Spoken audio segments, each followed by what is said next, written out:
Saya akan membacakan dalam Matius 6 ayat yang ke-33. Tetapi carilah dahulu kerajaan Allah dan kebenarannya, maka semuanya itu akan ditambah-tambahkannya kepadamu. Tuhan Yesus mengajarkan kepada kita untuk mencari dahulu kerajaan Allah. Bukannya berarti kerajaan Allah kita belum menemukannya. Bukankah Yesus sendiri adalah kerajaan Allah? Bukankah kerajaan Allah sudah turun dalam kehidupan kita? Bahkan di kitab Yohanes ketika murid-murid bertanya tentang kerajaan Allah, Yesus sendiri menjawab bahwa engkau sudah menemukan kerajaan Allah, yaitu dirinya sendiri. Tetapi di sini yang dimaksud dengan kerajaan Allah adalah skala prioritas dalam kehidupan kita.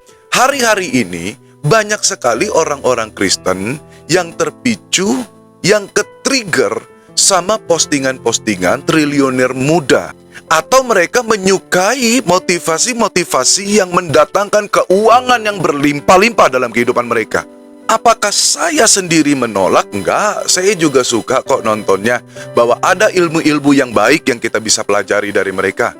Begitu banyak strategi-strategi bisnis yang mereka lakukan, bagaimana mereka mengelola keuangan, bagaimana mereka melipat gandakan aset mereka, kekayaan mereka menempatkan saham-saham yang baik, sehingga mereka mendapatkan keuntungan yang berlipat kali ganda. Wow, sangat amazing, dan saya sangat menyukai tontonan-tontonan seperti ini. Atau juga, banyak orang sekarang yang terpicu dengan CEO yang menyamar, sehingga mereka pengen memiliki satu kekayaan yang instan. Tetapi apakah kekayaan itu adalah hal yang terpenting dalam kehidupan kita? Ada sebagian orang masih memiliki mindset bahwa mereka hidup sangat miskin dan mereka membutuhkan uang, mereka membutuhkan kekayaan. Jadi apakah salah kalau kita menjadi orang yang kaya dan diberkati? Tentunya tidak salah. Karena Tuhan Yesus sendiri berjanji kepada kita bahwa Dia akan memberikan kehidupan yang dipenuhi oleh segala kelimpahan. Cuman pertanyaannya, seringkali kelimpahan itu kita selalu analogikan dengan kekayaan saja.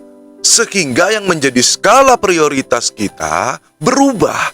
Kita dapat mengabaikan cara-caranya Tuhan. Kita dapat mengabaikan proses yang Tuhan izinkan di dalam membangun satu bisnis. Kita berharap ada proses yang instan. Begitu banyak orang yang ikut kelas-kelas trading, ikut kelas-kelas investasi, bahkan mereka menjadi pasukan-pasukan daripada satu influencer affiliate. Pada saat mereka rungkat, mereka menjerit, mereka melaporkan ke polisi. Bahkan mereka tidak sedikit yang menjadi stres dan gila. Pada tahun lalu, pada saat harga Bitcoin terjun bebas, ada satu influencer Bitcoin yang mengalami kerugian begitu besar. Ternyata kerugiannya adalah hasil daripada investasi orang, dan dia ditemukan mati bunuh diri di dalam Lamborghini-nya. Guys, bukannya berarti saya menolak kekayaan atau saya menolak prosperity yang Tuhan sediakan bagi kita. Tetapi di sini saya mau mengajak untuk kita bisa melihat skala prioritas kita di dalam penempatan-penempatan yang terbaik yang Tuhan inginkan dalam hidup kita. Yang pertama-tama, tempatkanlah pribadi Tuhan terlebih dahulu dalam skala prioritas kita. Itulah salah satu tandanya kita sedang mencari kerajaan Allah dan kebenarannya. Bukankah kerajaan Allah sudah ditemukan dan Yesus ada di dalam diri kita? Tetapi kata-kata mencari ini adalah kita melakukan satu tindakan yang aktif, satu keinginan yang aktif, untuk terus memiliki rasa haus dan lapar akan pribadi Tuhan.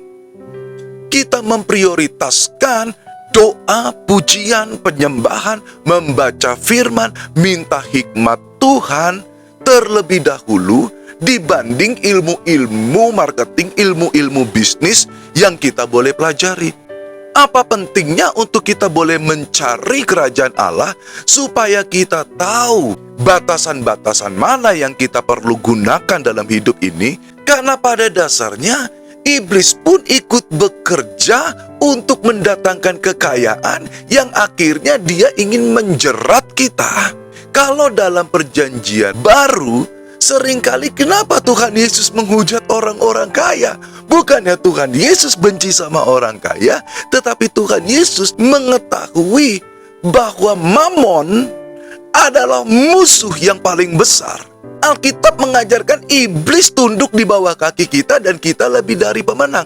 Tetapi Yesus mensejajarkan dirinya dengan Mamon. Dia tahu siapa rival abadinya. Oleh karena itu di sini yang saya tekankan bukan benci kekayaan, tetapi engkau tahu prioritas dalam kehidupanmu. Nomor satu adalah Yesus dan tidak boleh dikalahkan oleh Mamon. Roh cinta duit bukankah akar daripada segala kejahatan? Adalah cinta uang. Kalau engkau menjadikan Yesus nomor satu dalam kehidupanmu yang mengalahkan Mamon, maka ada satu pujian yang berkata tepat menurut saya. Berkat-Mu yang telah ku terima sempat membuatku terpesona. Berkat daripada Tuhan hanya sempat membuat kita terpesona. Siapakah yang selalu membuat kita terpesona? Yesus. Kebaikannya, kemurahan hatinya untuk memberikan kita hidup yang kekal, memberikan kekuatan, damai sejahtera, dan persekutuan dengan Roh Kudus lebih indah daripada apapun yang kita miliki. Yang kedua, prioritas yang harus kita taruh dalam kehidupan kita adalah jiwa-jiwa yang belum diselamatkan. Kalau saudara perhatikan baik-baik, pada perjanjian lama, Tuhan memberkati berlimpah-limpah.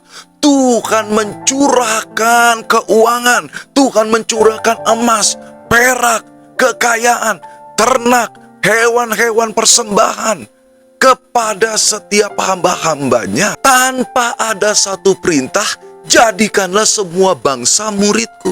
Tetapi pertobatan diperintahkan kepada nabi-nabinya untuk diserukan sekali-sekali. Contohnya, Elia berseru untuk pertobatan dan dia mengalahkan Nabi Baal sehingga satu bangsa kembali menyembah kepada Tuhan. Yunus diperintahkan untuk pertobatan Niniwe.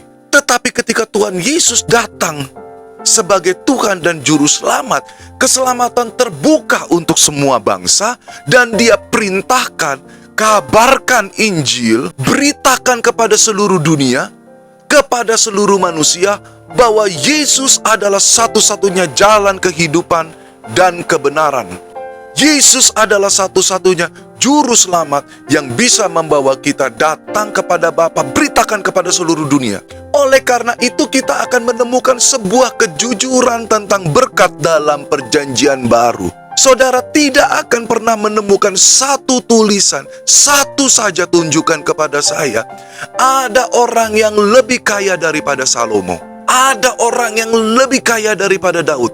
Tetapi berkat yang dimaksudkan di dalam perjanjian baru adalah berkat yang digunakan untuk kepentingan kerajaan Allah, untuk kepentingan pemberitaan tentang Yesus Kristus ke seluruh dunia. Sampai di sini, apakah saya masih menolak bahwa saudara harus menikmati hasil kerja keras saudara? No. Saya sangat mendukung saudara diberkati, saya sangat mensupport saudara, bahkan saya sangat mendoakan saudara diberkati. Nikmatilah berkat-berkat itu bersama dengan keluargamu. Tetapi ingat, ketika engkau memprioritaskan Yesus dan pribadinya sebagai Tuhan yang nomor satu, bukan Mamon, semua berkat yang engkau peroleh, engkau akan nikmati bersama-sama dengan rumah tanggamu, bukan dengan istri simpananmu, bukan dengan wanita yang lain atau pria yang lain, bukan dengan kenikmatan dunia, tetapi engkau menikmati bersama dengan keluargamu, dan engkau akan melihat betapa indahnya Yesus dalam kehidupanmu.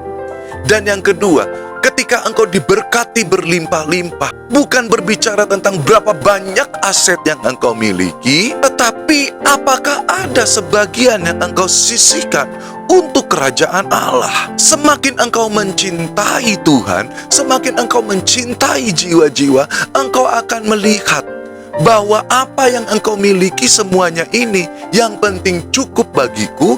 Bagaimana caranya lebih banyak lagi jiwa-jiwa yang diselamatkan, lebih banyak lagi orang-orang yang dibantu. Apakah di sini saya sedang bertindak untuk menodong saudara menabur? Tidak. Tetapi saya ingin membuka pemikiran saudara, meningkatkan cinta saudara. Semakin engkau paham apa itu kerajaan Allah dan apa yang aku miliki, akan aku gunakan untuk kebahagiaan keluargaku di dalam kekudusan dan juga untuk kepentingan jiwa-jiwa. Bukankah dalam perjanjian lama, ketika ada seruan pertobatan, mereka hanya berseru dan Tuhan yang bekerja. Tetapi kalau saudara melihat dalam perjanjian baru, Tuhan ingin memakai kekayaan kita untuk menolong orang-orang yang susah dan miskin, untuk mendukung hamba-hamba Tuhan yang memang sedang memberitakan Injil. Pada saat ada orang-orang kelaparan, pada saat orang-orang lagi miskin, mereka membutuhkan sesuatu. Mereka tidak membutuhkan Yesus melalui mulut saudara, tetapi mereka membutuhkan Yesus melalui tangan saudara. Oleh karena itu, amanat agung selalu diselaraskan antara pemberitaan Injil dan perbuatan-perbuatan baik kita. Rasul Paulus mengajarkan kepada kita, janganlah engkau jemu-jemu berbuat baik, tetapi terutama kepada saudara-saudara seiman. Ketika kita sudah memenangkan jiwa-jiwa, mungkin mereka belum mengalami terobosan, atau mungkin mereka belum mengalami mujizat. Tapi percayalah saudara, mujizat yang Tuhan berikan kepada mereka seringkali dititipkan melalui kita yang sudah diberkati. Kalau sampai di sini pemahaman kita, apakah kita masih memperdebatkan masalah persepuluhan? Apakah kita masih memperdebatkan masalah pelayanan tanpa PK atau dengan PK? Yang namanya pelayanan, ada pihak yang dilayani, ada yang melayani. Ada pihak yang memberi, ada pihak yang menerima. Pihak yang memberi adalah berikan kalau memang mereka layak. Mereka juga adalah pekerja seni yang memberikan hidup mereka, bakul nasi mereka dari kemampuan seni mereka. Tetapi ada juga pekerja seni yang memang sudah memiliki pekerjaan yang baik. Bukankah setiap hamba yang melayani layak mendapatkan upah? Untuk urusan mereka, kembalikan lagi kepada gereja, itu biarlah menjadi urusan mereka. Berikan mereka pemahaman semakin mencintai Tuhan. Maka biarkan inisiatif itu muncul dari diri mereka sendiri. Bukankah Yesus juga mengutus kepada setiap murid-murid untuk kamu masuk ke dalam kota, jangan membawa apa-apa, terimalah persembahan-persembahan yang diberikan kepada kalian untuk kalian makan, untuk kalian bisa bertahan hidup, untuk kalian bisa survive di satu kota. Berkati apa yang bisa kita berikan. Tetapi kita juga yang melayani Tuhan. Kalau kita sudah diberkati, fokus utama kita adalah jangan pernah kita menurunkan standar cinta kita kepada Tuhan sehingga kita menjadi hamba mamon, atau bisa disebut hamba uang. Dan yang kedua, ketika kita sudah diberkati oleh Tuhan, kita masih melayani, tapi kita stop untuk membawa jiwa-jiwa ke dalam hadirat Tuhan. Kita stop untuk memperkenalkan Yesus kepada bangsa-bangsa. Sekali lagi saya mau tekankan, jadilah orang yang diberkati, jadilah kaya, nikmatilah kekayaan engkau dengan cara yang benar. Gunakanlah segala berkat yang Tuhan limpahkan dalam kehidupanmu dengan cara-cara yang ilahi, dan membawa dampak bagi penuaian jiwa yang terbesar dan yang terakhir sebelum Tuhan Yesus datang yang kedua kalinya. Izinkan saya berdoa untuk kita semua. Bapa, aku berdoa setiap mereka yang mendengarkan video ini dan yang mengikuti sharing-sharing ini, Tuhan, sebelumnya aku mengucap syukur untuk subscribers yang ada. Itu adalah yang Tuhan percayakan. Biarlah ya Tuhan, mereka boleh mengalami satu terobosan dalam kehidupan mereka. Mereka diberkati, usaha, bisnis, pekerjaan mereka diberkati oleh Tuhan. Keluarga mereka diberkati oleh Tuhan, studi mereka diberkati oleh Tuhan. Tetapi yang terpenting Tuhan, mereka mengalami cinta yang semakin dalam kepada Tuhan. Mereka mengalami satu passion kepada jiwa-jiwa, agar jiwa-jiwa mengenal Engkau sebagai Tuhan dan Juru Selamat dalam kehidupan mereka. Diberkatilah setiap kami. Limpah rahmat, rejeki, dan berkat rumah tangga turun atas kami ya Tuhan. dalam nama Yesus. Haleluya. Amin. Tuhan Yesus memberkati, Tuhan Yesus menyertai kita semua. Makarios, berbahagialah dan diberkatilah kita semua. Salam Pentakosta ketiga.